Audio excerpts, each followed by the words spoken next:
Chapter 4, Confounding Compounding. $81.5 billion of Warren Buffett's $84.5 billion net worth came after his 65th birthday. Our minds are not built to handle such absurdities.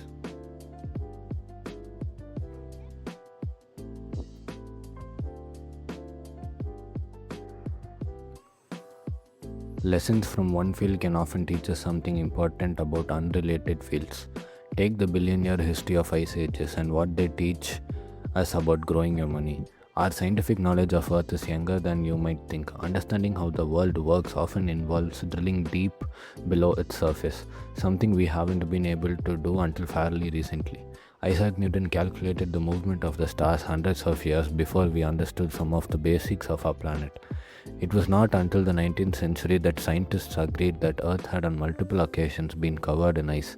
There was too much evidence to argue otherwise. All over the world sat fingerprints of a previously frozen world, huge boulders strewn in random locations, rock bits scraped down to thin layers.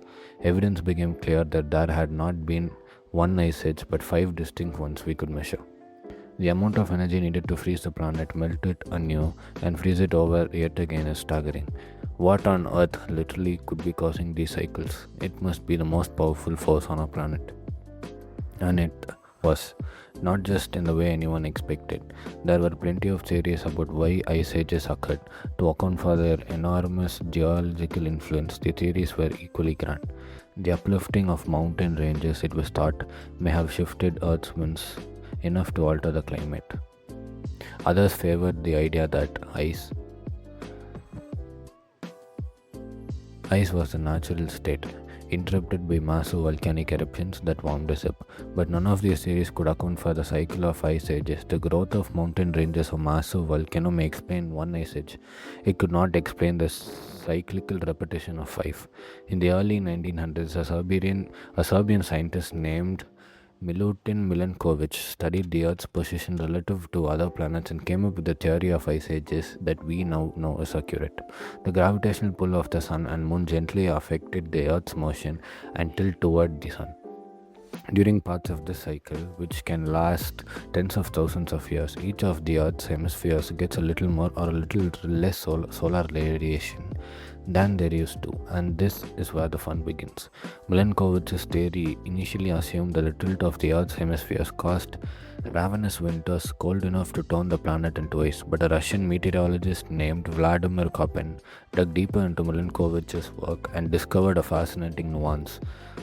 Moderately cool summers, not cold winters, were the icy culprit. It begins when a summer never gets warm enough to melt the previous winter's snow. The leftover ice base makes it easier for snow to accumulate the following winter, which increases the odds of snow sticking around in the following summer, which attracts even more accumulation the following winter. Perpetual snow reflects more of the sun's rays, which exacerbates cooling, which brings more snowfall, and on and on. Within a few hundred years, a seasonal snowpack grows into a continental ice sheet, and you're off to the races.